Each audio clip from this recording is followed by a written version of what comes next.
jërë ngeen jëf mbokk yi rafetlu seen ànd ak télévision Time for Africa dal leen jàmm ci xibaar yi dañ koy dooree Ndakaaru doon tey célébé yoon ci waxtaan bi jëmale wàllu ma ndox fii ci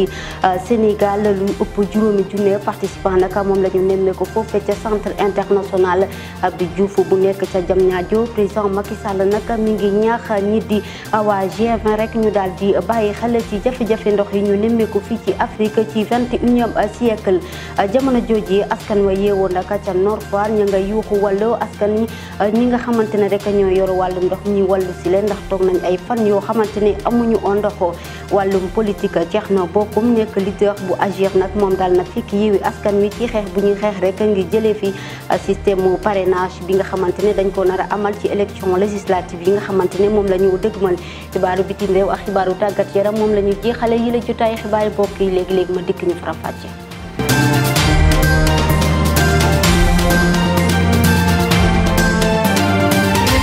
dal nañ jàmm ci xibaar yi mbokk yi rafetlu seen ànd ak bu baax a baax télévision Time for Africa comme ni ma leen ko junjee tey jii di juróom-ñeenteelu forum bi nga xamante ne dañ koy amal fi ci Ndakaaru ngir waxtaane ci wàllum ndox tey jii ñu koy amal foofee ca centre international Abdou Diouf bu nekk ca Diamniadio président Macky Sall nag dal na yëkkati ay kàddu la mu xam ne rek mooy di ñaax ñi nga xam ne ñooy G20 ñu daal di bàyyi xel ci jafe-jafe ndox yi nga xamante ne mi ngi am fii ci Afrique ci jamono ji nga xamante ne ñu ngi ci 21e siècle ñu déglu président Macky Sall. de notre adhésion à la li tax nag ñu bokk ci li nga xamante ni moo di convention 1992 at moomee nag dañ ci doon waxtaan lépp lu jëm ci aar wala sax jëfandikoo li nga xamante ni moo di ay déeg yu nekk ci diggante ay réew waaye tamit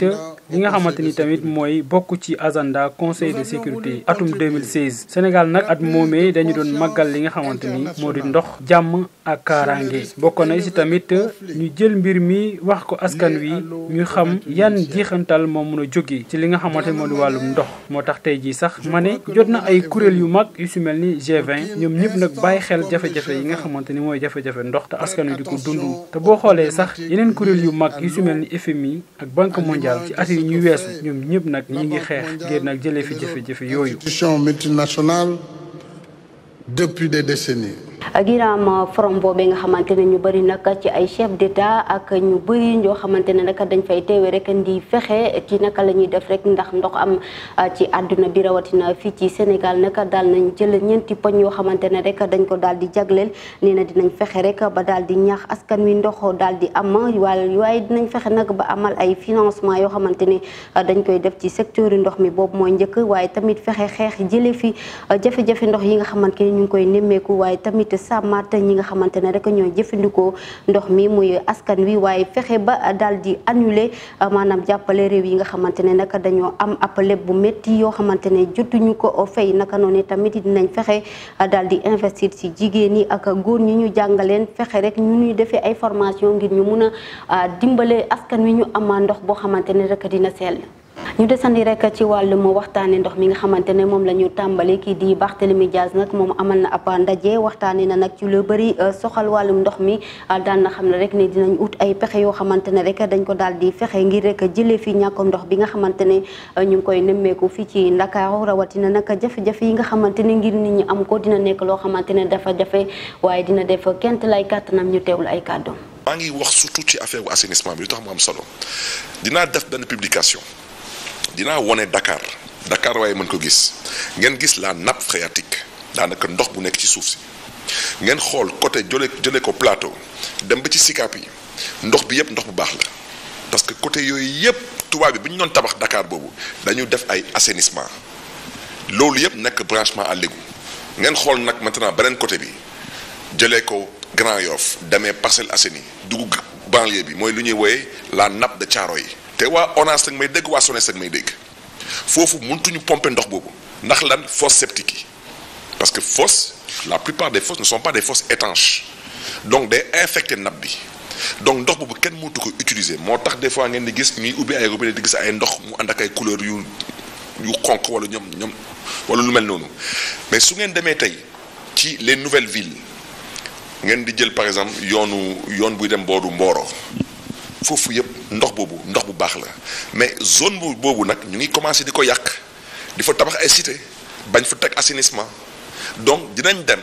ba daanaka ñu nga xam ne dañu doon fournir ndox du ñu mënati pomper les nappes phréatiques à cause des nappes qui sont infectées à cause des fosses septiques. jamono ji nga xamante ne nag ñu ngi màggal ndox fii ci Ndakaaru nag ña nekkee ca Nord Foire ñoom nag ay jafe-jafe la ñu am moo tax nag rawatina ñàkkum ndox ti waaye tamit factures yi nga xamante ne dafay ñëw rek daal di ànd ak cherté bu metti tax na nag askan yooyu yëkkati seen i kàddu ci ñaax nguur gi wala rawatina ñi nga xam ne ñooy yëngu ci wàllum ndox mi rek ñu wàññi leen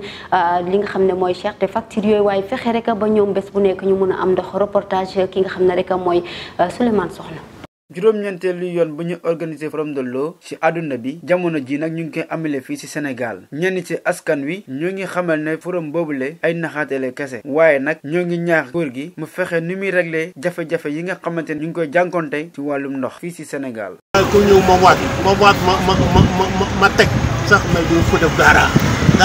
rien mais rien à rien parce que ay man fekkee naa ko ñaata yoon day wax rek jàll. si loolu nag ñi nga xam ne ñoo dëkk Parcelles Assainies ak Nord Foire ñu ngi xamal ne ay jafe-jafe yu métti la ñuy jànkonteel si wàllum ndox rawatina ndax ndox bu sell. ndox jafe-jafe la bu métti ci Sénégal rawatina Nord Foire fii ñu yeewu parce que boo xoolee benn weer wala ñaari weer ci ginnaaw toog nañu ñun lu mat 3 semaines suñu benn robinet ubbi dañu obligé woon di génn dem ci robinet mbedd yi nga xam ne ñoo nekk côté parcelle beeg yenn quartier yi nga xam ne ñoo am ndox pour di ko jënd ndox di ko teg ci charrette bi di mën a indi journalièrement. waaye ñenn si askan wi nag ñeneen ñu si forum boobu la weesoo yaakaar ne ay solution dina am ngir defar jafe-jafe yi nga xamante ni ñu ngi koy jànkontre si wàllum ndox. forum bi j'espère bien que gars yi bu ci génnee xëy na ndox bi dina ñëwaat baax te ndox bi actuellement cher na ndox aussi day manqué tout le temps. forum bi nga xamante ni ñu ngi ko amal jamono ji fii ci Sénégal mi ngi indi askan wi nag ñoo ngi di wax ne ci forum boobule du dara lu muy ay waxi kese la waaye nag am na ñi nga xamante ni tamit nee nañu bu forum boobu weesoo dinañ am ay changement yu bëri ci wàllum ndoxum Sénégal rawatina biir Ndakaaru. jërëjëf Souleymane Soxna ci reportage bu am solo bi jamono ji nga xamante ne nag ñu ngi fii waxtaanee mbirum ndox fii ci Ndakaaru askan wi lu ñu yëkkati xëy na ñi yor wàllum ndox mi dinañ leen wuyu si fexe rek kenn ku ne rek nga nekk nga mun a am ndox waaye tamit ñu fexe ba nit ñi lu ñuy fay di ndox rek mu mun a àjjo ak li nga xamante ne lañu am dañuy àddu wax ci wàllum politique Thierno Bocoum nekk leader bu Agir nag moom amal na tey ab conférence de presse daal na fekki coalition Yewwi Askan Wi ci xeex bi nga xamante ne moom la ñuy xeex rek ngi jëlee fii parrainage bi naka noonu tamit daal na waxtaane bilan bi nga xamante ne moom lañ jotoon a am ci élection locale yi waaye tamit ak yeneen mbir yoo xam ne rek wax na ko foofee Barthélémy Koli teewoon na si seen ndaje ba. waaw réaction coalition Yewwi Askan Wi Thierno Bocoum daje na tey taskat xibaar yi ngir ñaawlu système parrainage fii si Sénégal. nee na am na si yoo xam ne dafa bokk si parrainage bi égalité bu war a am si candidat yi daf koy salfaani donc ñëpp ñoo xamante ne saytu nañu parrainage bi xool nañ ko gis nañ ne bëri na ay rëq-rëq yu si am yu war a mën a tax ñu jële ko fi ginnaaw ba sénégalais bu ne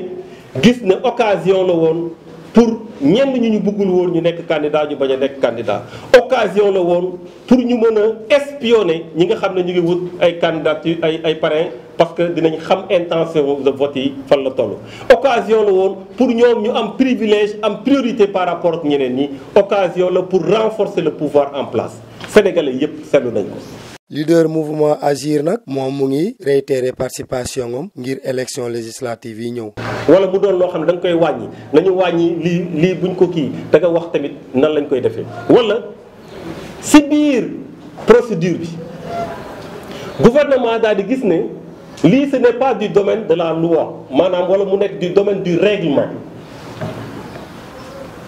su nekkee du domaine du règlement. warul jàll au niveau de la loi à l'Assemblée parce que assemblée loi lañ voté règlement c'est du domaine du gouvernement loolu mooy tax ñu mën a téye proposition de loi bi mais sinon bépp proposition de loi bu laalewul loolu dañu war a yóbbu proposition de loi bi commission suñ paree commission yóbbu ko plénière mën nañ nag téye ko commission bañ ko voté mën nañ ko bañ a voté mën nañ ko amendé waaye député yi ñoo war a décider waaye comme jàpp nañ ne léegi question yu mel noonu lobby yi fu ñuy travailler mooy sa sa fu ñu ko déposé fexe ba bu mu jàll non bu mu jàll léegi dañ ne mbir mi nañ jël jébbal ko peuple bi parce que war nañu def dans suñu pays référendum yoo xam ne dafay xool nan lañu ban façon lañ bëggee suñu réew mel ñun pas nu ñu toppee woon tubaab bi boobu ba léegi parce que on a fait du mimétisme juridique. ci loolu Thierno Bocoum joxe na raison yi tax participé wul élection locale yi weesu ngir xeex parrainage bi Thierno Bocoum nee ne wax ak jëf ñoo bokk ngir parrainage bi bañ a am fii moom nag mu ngi wax gars yi acteurs politiques yi ñu mobiliser wu si loolu. mi ngoog mu nekk kàddu yu dippee ci Thierno Bocoum soxal wàllum parrainage bi dañuy àddu wax ci leneen jéey bi amoon na ca Boffa Bayotte nag ci atum 2018 ba fukki nit ak ñeent ñàkk si seen bakkan ñu amoon nag ñi nga xam ne rek tegoon nañ leen loxo ñu tolli woon ci fukk ak juróom-benn tey jii la ñu war a amal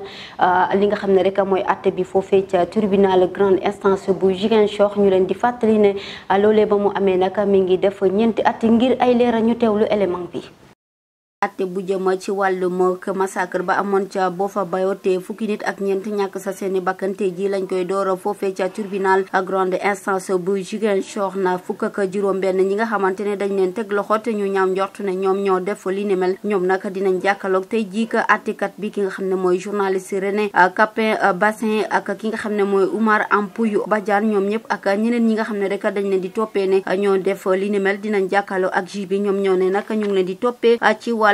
d'inculpation, association de malfaiteurs, participation à un mouvement, insurrection, association, tentative d'assassinat, waaye tamit séquestration ay entraîner la mort ak yeneen li nga xamante ne ñoo ngi leen di toppee ci li ni mel ginnaaw ñeenti at yi nga xamante ne toog nañ ci kaso bi ñu leen di wax naka bile procès nag lu ëpp fanweeri avocat dinañ fa teew rek ngir daal di xeexal ñi nga xam ne ñoom lañ teg loxo rawati nañ fanweeri ñi nga xamante ay témoins ña ñoom ñoo fekk woon ba mbir ma amee naka noonu am na ñeneen ñoo xamante ne nag ay volontaire la xamante ne ay avocat lañ dañuy jógee ca bitim réew ñëw fii ca Ziguinchor ngir jàppale journaliste bi di René Capain Bassin ak kii di Oumar Ampouy ñu leen di fàttali nag ne ginnaaw ba loolu amee ba fukki nit ak ñeent ñàkk si seen bakkan ñi nga xam ne tegoon nañ leen ci woon loxo daan nañ ci bàyyi fukk ak benn nit ñoo xamante ne dañ leen bàyyi ñuy ñibbi seen kër waaye tamit daan nañ bàyyi waate ñoo xamante ne ñaar lañ ñu teg leen sur liberté provisoire fukk ak juróom-benn yi nga xamante ne ñoo desoon ci kaso bi ginnaaw ñeenti at naka tey jii la ñuy jàkkaarloog ak attekat yi ñu leen di fàttali ba tey jii nag atte bii nag nga xamante ne moo soxal procès bi mun na def nag weeru yàlla ndaxte mbir mi dafa sensible ginnaaw bi nga xam ne daal mbir mi graaw na waaye tamit nit ñi nga xamante ne ñoom la ñu teg loxo dañoo mujjee bari kon nag mu nekk loo xamante ne buñ sukkandikoo ci kàddu juge mi ngi xam ne ne kenn ki nga xam ne moo chefé woon nag dafa daal di daw waaye nag dinañ ko atte par contumace moom mi nga xamante ne nag moo jiite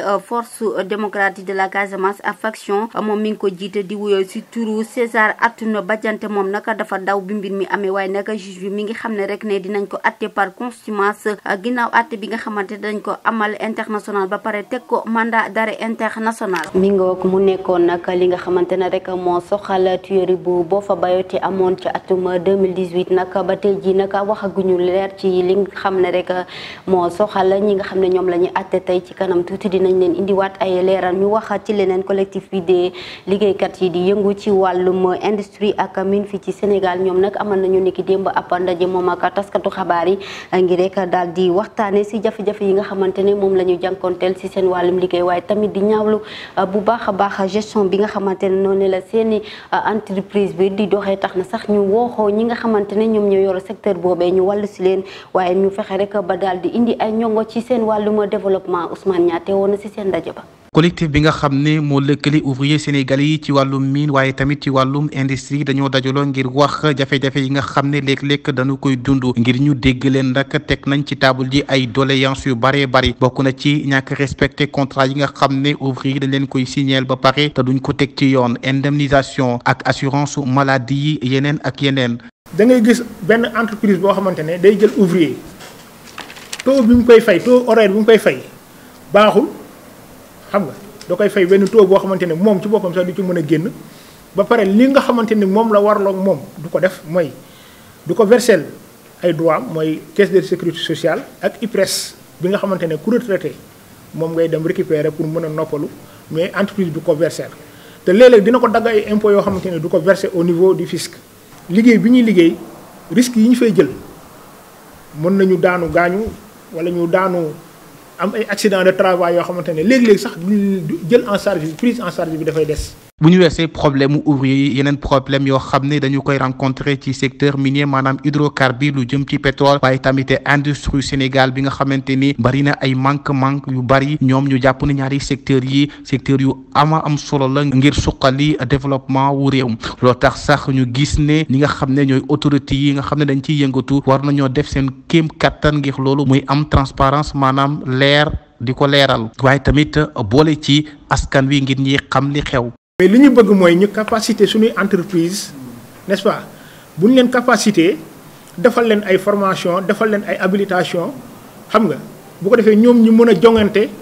par rapport ak yeneen entreprise yi nga xamante ne ñoo nekk bitim réew te am doole lool te loolu état moo ko moo mën a dooleel suñuy entreprise yu dëkk. waaye nag ci jafe-jafe yépp nga xam ne am na course mi compté wul rek toog banque ay loxam na def ay kin kattam ngir organiser ay panel waaye tamit ngir sensibiliser ouvriers yi ngir ñu gën a xam seen droit seen àq ak yelleef ba nga xam ne li ñu moomal seen bopp nu mën ko jël téyal ko seen bopp ngir ñu gën leen a jox considération ci seen barabu liggéeykaay yi. Ousmane Niang ñu koy jaajëfal 2S Vision nekk ab association boo xamante ne fasal na boppam ni ki week-end bi foofee ca Escape Urbam ñi nga xam ne ñoo yor association boobee nag dañoo bëgg rek jàppale ñi nga xamante ne seen loxo jotu seen gannaaw fii ci Sénégal waaye tamit ba ca bitim réew ginnaaw nag seen liggéey bu rafet bi maire bu Grand Yoff nee na pare na rek ngir jàppale leen Momat Seck teewoon na si seen ndaje ba.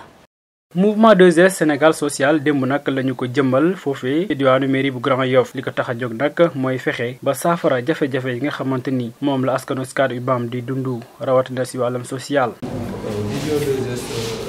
lu waral te ñu xalaat ci ba sàmm mooy dañoo gis ne dëkk bi dafa doon foo xam ne dama naan sax nit ña am rek ñooy dimbale nga am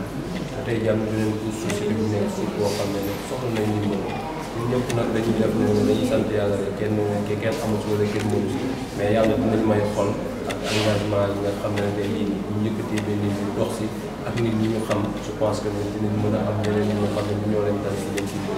moo tax ñu jóg ne vraiment nañ def social si biir social na gis ne mbir mu rëy la ñu am na bi def lu bëri mais nag bis boo amee yéen def dara rek yàlla dana koy yombal yàlla dina si jublu. mu nekk président mouvement 3S El Hadji Samba Ndiaye nekkat njiitu que vision 2S donte yéen bi dina dis waaye nag nee na bu lëkkaloo ak xale yi nga xamante ni ñoo nekk Scat Urbam ak tamit autorité yi lépp dina yomb. kon damay woo ndaw ñi ku nekk fa nga nekk si secteur bi ñu jóg ku nekk yaa mën a defar sa gox ku nekk yaa mën a toppatoo sa gox ku nekk yaa mën a servir sa gox bu ñuy xaar tey jii lañ mën mooy ma nekk sama gis nga yëkkati mu tëb ma ñëw tey jii nii mairie bi xool ki nga xam ne moo yor wàllu bi ma baax loolu mënee gën a jàppale dañuy gën a yëkkati lii dina baax bu boobaa ko si sawar parce que danaa lii de maa ko doon bu ma gisee koy def dina si jàpp man loolu laay gën moo tax à chaque fois bu muy yëkkati li ma mën a sam bopp dinaa ko def li nga xam ne nag sama compétence mënuma ko dinaa dem si ñi ma yàggal ñu ñëw wax leen ko ñu ñëw def ma si loxo kon damay woo ndaw ñi ku si nekk fa nga nekk ngay jóg kii ma fexee seen biir parce que dama naan benn jaamu yàlla moo des instant yi du ay julleeg ay woor am na solo lool parce que ay pilier la mais jaamu yàlla si nit ñi moo nekk loo xam ne boo koy def yokkute rek ngay am parce que tey jii nii nit ñi rek ngay dimbali ko koy def yàlla ngay dimbali ay jaamu te jaamu yàlla moom yàlla da koy fay. ndaje mi nag maire bu Grand Yoff nekk fa woon waaye nag ki fa wuutu woon nag mooy Bassirou Samb moom mile ginnaaw bi mu rafetloo taxawaay bi ak liggéey bi mu ngi nag fas yéene ànd ak ñii di xale yi ci liggéey bi.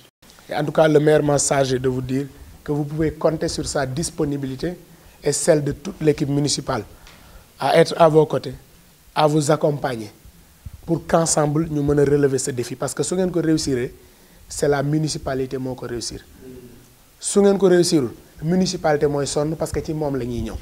Moi, tay Grand Yoff mo soxla ay doomam. Kenn ku ne ci li nga xam, kenn ku ne ci li nga yëng, war nañ ko mëna boole ci benn kaas pour buñ ko sottee Grand Yoff yëpp mën ci bénéficier wu. Et am nañu yaakaar ci une structure comme Sen Boss ci liggéey boobu nga xam ne fii la ñu jëm. En tout cas ci la ñu maire sant bi ñuy wax ni vous êtes chargé de la jeunesse, de la vie associative. Parce que quand la jeunesse est debout, mais je pense que lu ñu bëgg dañ koy am. Vision 2S bu ñu xoolee nag li nga xamante ni xaatim na ko muy fukki poñ yoo xamante ni lépp ngir jëlee ndóol ci Scat Urbam Sénégal ak tamit àdduna wërngal këpp bokk na si tamit cadre de vie nekkin bi ci biir Scat Urbam tamit fexe ba yenn say étudiants yi nga xamante ni dañu am jafe-jafe ngir jàng ñu am ay bourse Vision 2S nag nee nañu dina am ku leen teewal ci bépp région bu nekk Sénégal. lu ñëpp loo xamante ne nag ñu ngi koy jaaxle fii ci Sénégal jamono ji ñu nemmeeku ñu bëri si ñoo xamante ne nag yelwaankat lañu donte sax duñ ay sénégalais dañuy jóge fépp ci réew yi nga xamante ni dañoo jégal bokk na Mali ak Niger li ni mel nag jaaxal askan wi ba tax nag ñu jàpp ne ñi nga xam ne ñoo féetee ci wàllum frontière bi nag ñoo defut seen i liggéey ndax li ni mel nag war na tax nguur gi jël ay matuwaayam. Reportage yu Oumou Kalsoum Diallo. jamono ji ñu toll bari na ay doomi réew yu sosoofu ne di ñëw ci réewum Sénégal rawatina ñi nekk ci coup d'état lu ne mel ni Mali. Bamba Souleymane di Guinéen jaare foofu ne ñàkk kaaraange dina walal réewum dendandoo di ñëw ci mbim réew bi ñu jàppee réewum teraanga. Pour ce sujet-là, je dirais que le pays. si loolu mun naa ne pays ñi nga xam ne dafa am ay coup d'état ñoom dañuy nekk si ay insécurité moo waral ñi dañuy jógee seen ñëw Sénégal parce que Sénégal dafa nekk pays stable ak jàmm waaye il faut ñi comprendre ne waruñu quitter seen dëkk ñëw di peupler Sénégal te boo xamee fii problème liggéey dafa am. doomu yeneen réew yu jóge seen dëkk di ñëw fii mën na jur lu ne di kàddu Cheikh di wax ne xale yi fi nekk liggéey ittana leen bu si ñeneen tegoo loolu dina métti nekk lu ñu war a xoolaat. mais loolu en fait dina répercuté wu ci ñun. mais xam nga comme frontière yi moom mun naa ne du tëju gars yi nu leen neex la ñuy duggee nu leen neex la ñuy génn te ñun amuñu opportunité boobu ci yeneen dëkk yi donc.